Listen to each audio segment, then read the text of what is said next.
Hi friends, అందరూ ఎలా ఉన్నారు? బాగున్నారా? ఈరోజు నేను మీకు నిమ్మకాయ ఆవకాయని చాలా ఈజీగా ఎలా తయారు చేసుకోవచ్చో ఈ వీడియోలో నేను మీకు చూపించబోతున్నాను. మనకి ఈ సీజన్లోని నిమ్మకాయలు చాలా ఫ్రెష్వి దొరుకుతాయి.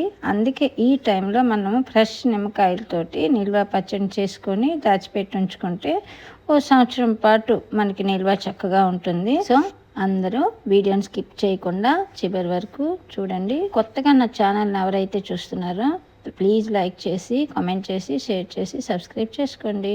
మరైతే ఆ నిమ్మకాయ నిల్వ పచ్చడిని మనం ఎలా తయారు చేసుకోవాల్సో చూసేద్దామా?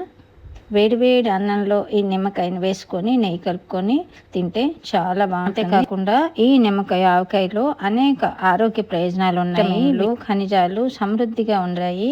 అందుకే జీర్ణక్రియ కూడా, నిరోధక శక్తి కూడా ఉంటుంది. అందుకే ముఖ్యంగా ఆంధ్ర వంటకాల్లో ఇది ఒక ముఖ్యమైన నిల్వ పచ్చడిగా ప్రఖ్యాతి పొందిందనమాట. అయితే ఈ నిమ్మకాయ పచ్చడిని చాలా ఈజీగా మనం ఎలా తయారు చేసుకోవాలో ఇప్పుడు చూసేద్దాంగా. నిమ్మకాయ పచ్చడికి కావలసిన పదార్థాలన్నిటినీ మనం తెచ్చి దగ్గర పెట్టుకోవాలి. తర్వాత నిమ్మకాయలని కొనేటప్పుడు దాని మీద తొక్క పలచగా ఉన్నవి తీసుకోవాలి, మళ్ళీ మచ్చలు లేనివి తీసుకోవాలి. తొక్క పలచగా ఉన్న కాయల్ని ఎంచుకొని తెచ్చుకోవాలి. నేను ఈరోజు ఓ 50 నిమ్మకాయలతోటి ఈ నిల్వ పచ్చడిని తయారు చేస్తున్నాను. ముందుగా ఈ నిమ్మకాయల్ని బాగా వాటర్ తోటి కడిగి పొడిగుడ్డతో తుడిచి పక్కన పెట్టుకోవాలి. అస్సలు తడి ఉండకూడదు. ఇలా తుడుచుకున్న నిమ్మకాయల్ని ఫ్యాన్ కింద ఓ అరగంట సేపు ఆరనివ్వాలి. బాగా తేమ తడి ఆరిన తర్వాత మాత్రమే ఈ నిమ్మకాయల్ని మనం ఆవకాయ చేసుకోవడానికి వాడుకోవాలి, లేదా పాడైపోతుంది.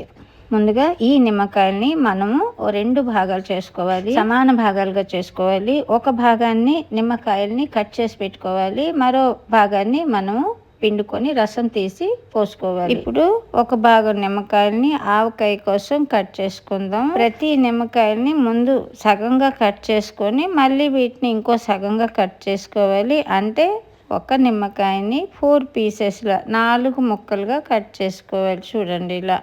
ఇప్పుడు ఈ కట్ చేసుకున్న ముక్కల్ని ఓ ప్లాస్టిక్ డబ్బాలో వేసుకోవాలి.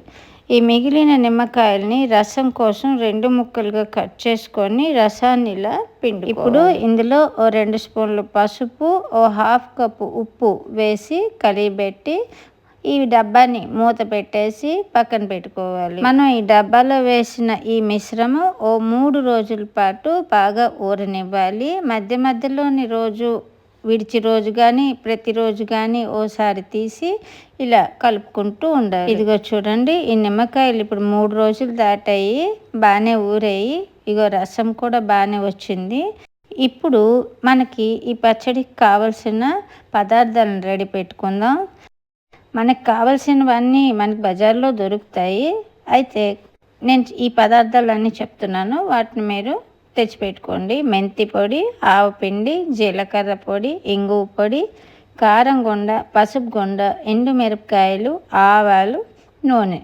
ఎక్కువ పదార్థాలు ఏమి అవసరం లేదు. ఈ పదార్థాలన్నీ మనం రెడీ చేసుకొని పక్కన పెట్టుకున్నాం. చూడండి, అన్నీ మనకి బజార్లో పౌడర్స్ దొరుకుతున్నాయి. లేదు మనకి టేస్ట్ ఇంకా బాగా రావాలనిపిస్తే, లేదా ఓపిక ఉంటే మీకు వీటిని ఆవాల్ని కొంచెంగా వేయించి పిండి చేసుకోవాలి. అలాగే జీలకర్రని లైట్గా ఫ్రై చేసి పొడి చేసుకోవాలి. అలాగే మెంతుల పొడి కావాలంటే మెంతుల్ని లైట్గా ఫ్రై చేసి పొడి చేసుకొని తయారు చేసుకోవచ్చు. ఇప్పుడు ఆయిల్ వేడి చేసి ఇందులో ఓ 200 గ్రాములు నూనె పోసుకొని ఆయిల్ వేడెక్కిన తర్వాత ఇందులో కొంచెం ఆవాలు, ఓ 2 మిరపకాయలు వేసి, ఎండు మిరపకాయలు వేసి వేయించుకోవాలి.